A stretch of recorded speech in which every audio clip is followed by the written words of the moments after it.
Handicapper Steve here, handicapping the racing from Saratoga Racecourse here on Saturday. It is the 19th of July, 2025. Gonna look at the stakes action on the program from Saratoga. But before I get on to that, remember to please follow me on Twitter at Horse Racing Kit 5 for more selections for race courses around the world. And remember to go check out my NASCAR preview from Monmouth and all those other stakes races there. It's going to be an excellent card down the Jersey Shore, so I hope you join me for that.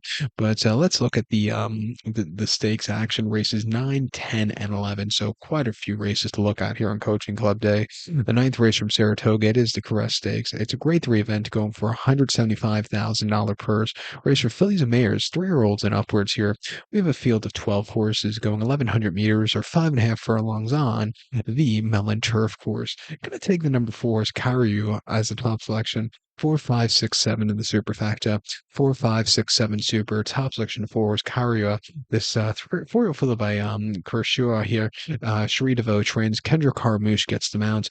They ran the horse most recently in the Grade 2 Intercontinental at Saratoga, 5.5 furlongs, 5th of June, where he finished third by 1.5 lengths. It was his first race off the bench, so he probably needed it that day. From wide trip, he went to stalk down the race course. He just couldn't get there late. Pipsy, who was running back, is one that had the jump on him, but I thought he ran okay. To me, he was second off the bench back to this turf course where we'll see a strong pace to close up into, and I think he's drawn well to go a strong pace to close up into.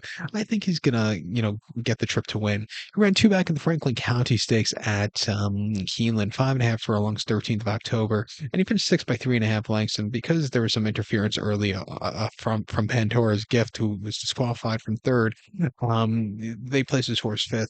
Didn't really get away with his horse. His horse was just wide, never really having that trip to win that day. It wasn't her day to win.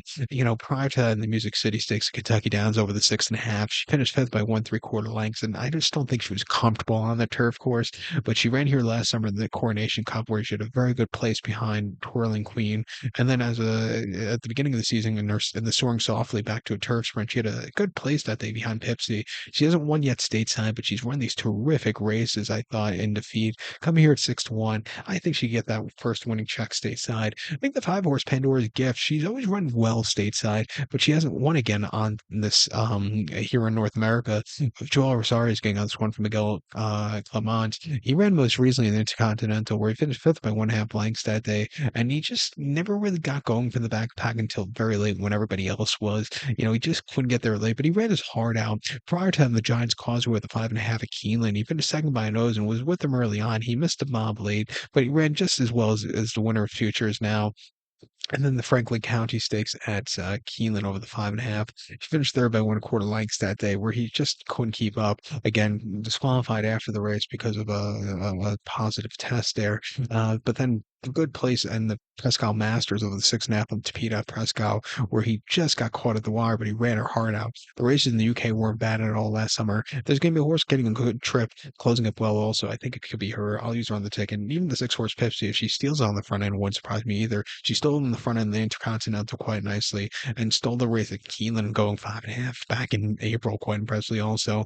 Refreshing here at 7-2. I know she's not the best price in the world, but she can definitely win. Let's use her on the ticket. But to recount my selection for the ninth from Saratoga, it is the Caress Stakes. There's like 5 Caress Stakes in this country. You have the Woodbine one, you have the Saratoga one, you have the Monmouth one. This is the Saratoga Caress. I'm going to take the number 4 as Carrier as a top selection. Give kudos to the 5-horse Pandora's Gift and the 6-horse Pipsy. 4, 5, 6, 7, 4, 5, 6, 7 super. 4, 5, 6 in the multi-race. Let's head over to race number 10 now from Monmouth, which is the coaching from Monmouth. Race number 10 from Saratoga. Sorry, it's been crazy. 10th race from Saratoga. It is the Coaching Club American Oaks. It's a grade 1 event going for a $500,000 purse. Race for 3-year-olds here. 6 horses are taking a stroll around the main track, which is 1,800 meters in circumference, or a mile and 1/8 on the Saratoga main track. Gonna take the 4-horse Take Charge Milady as a top selection. We're gonna go 4, 6, 1, 2 in the superfecta. 4, 6, 1, 2 super. Top selection 4-horse Take Charge Milady. 3-year-old filly by Take Charge Indy. Kenneth McPeak trains. Kendra Carmouche gets the mount. They ran the horse most recently in the Monomoy Girl at Keeneland at Churchill, mile 16, 14th of June, where the horse won by a neck that day. Only had 3 other rivals, but she stalked down the race course. She had a move She dueled to the wire, and she got the job done being immersive home. I thought that was a very good race. I think she goes up with a longer trip, back to a mile in the eighth year, where she'll see her strong pace to close up into the longer turns here. I think she's gonna, really relish this trip and really get a good run to win. She ran two back in the Kentucky Oaks at Keeneland. Excuse me, Keeneland. Why do I keep saying Keeneland? Can't say anything today.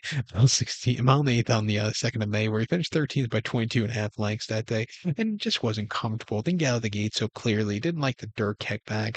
It just wasn't her day to win. And then prior to that, in the Ashland at Keeneland, a mile 16th back in April, finished second by 1.5 lengths that day. She sat back early. She moved her way into the race. Lakara just had the jump on the front end to get away with it. But this horse, she ran her heart out that day, considered to the race before where she had a lot of traffic and had a, tight trip where she basically gave up in the honeybee. That was just a horrible trip. Quick Side was the next out winner. 5G finished second, was a second out winner. This horse just wasn't getting into it, but she won the Martha Washington and Brooker Meena Key at Oaklawn quite impressively back in early January. Refreshing here, grade one quality horses. At 9-2, I'm going to give her a shot on the ticket. Also, she's training incredibly well on the surface.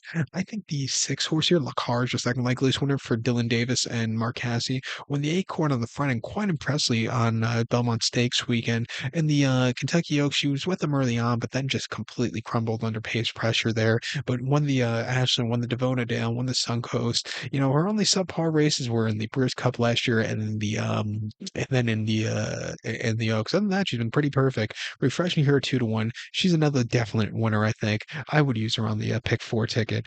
And also don't throw out the one horse immersive. She might need the race off the bench last time out.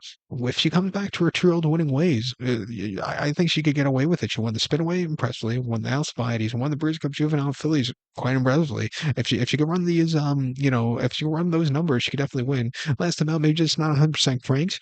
I'll give her a shot here on 8-5 on the ticket, but she's going to be very overbet in spot. I think you go a few ways with slightly fresher horses, but it's going to be a very exciting race. A lot of these races today in general, between Saratoga and Monmouth, are just very exciting. So it's one of those days you just want to park yourself in front of the TV. But to recap my selection for the 10th now from Saratoga, it is the Grade 1 Coaching Club American Oaks. And take the 4 horse, Take Charge, Milady. Give kudos to the 6 horse, Lakara, and the 1 horse, Immersive. We're going to go 4-6-1-2 Super, 4-6-1 in the multi-race. The co-featured 11th race now from Saratoga. It's the Alfred G. Vanderbilt Stakes. It's a grade 2 event going for a $400,000 purse, race for 4-year-olds and upwards. Field of 8 horses going 1,200 meters or 6 furlongs in the Vanderbilt. I'm going to go with the number 4 horse, Mulligan. I'm going to go 4-1-3-5 in the superfecta. 4-1-3-5 Super. Top selection of 4 horse Mulligan. This 5-year-old horse by Violence. Rudolph Brissett trains. Jose Ortiz gets the mount. They ran the horse most recently in the True North here, going 6.5 on the slop 7th of June. Where he finished second by 1.25 lengths that day, and he stalked all around the race course. He had the lead, but then Bookham and Dano just closed up from nowhere to get the job done and freaked that day. This horse ran his heart out. I think back to 6 furlongs where he could slow it down. I think he'd get the trip to win. He ran 2 back in the Churchill Downs Stakes over the 7 at Churchill. Off the bench 3rd of May. He needed the race, finished 5th by 1.25 lengths. Mind frame freak that day. Next start winner. This horse just wasn't getting into it. Like I said, I don't think his 7 furlong trips are to his liking. I think he wants to go 6. He ran the Cigar Mile 2 back or 3 back at Aqueduct, the 1-turn mile, where they were flying up front. 109 and 4 3/4, 134. And 2 for the mile. He finished second by 1.25 lengths behind Locked that day. This horse was a little bit wide, had lead, got overtaken by Locked, but again, not over a trip he was appreciative to. He ran his heart out, and then had a decent third, closing up well in last year's Breeders' Cup Sprint. And then on this track last year, winning the Forgo, winning the John Nehru down at Aqueduct in the back in late July or early July last year. Those are some good runs, but I like him back to 6. I think it's 7-2 he can win. I think the 1-horse Skelly for Steve Aston can win also. Won the Lake Hamilton quite nicely, 2 back at Oaklawn. The win before that wasn't bad at all.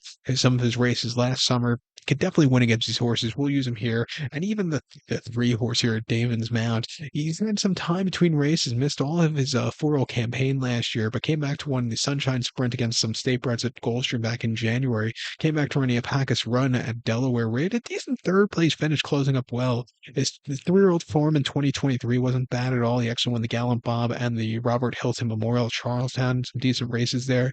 I'll give him a shot here on the ticket, but it's gonna, like I said, very exciting race here. So let's wait for. I can't wait for this one. To recap my selection for the 11th now from Saratoga, it's the Alfred Vanderbilt. It's going to take the 4 horse Mulligan. Give kudos to the 1 horse Skelly and the 3 horse Damon's Mound. 4135 Super 413 in the multi race. So with that being said, good luck to all, and please follow me on Twitter at Horse Racing Kid 5. Good luck, everybody.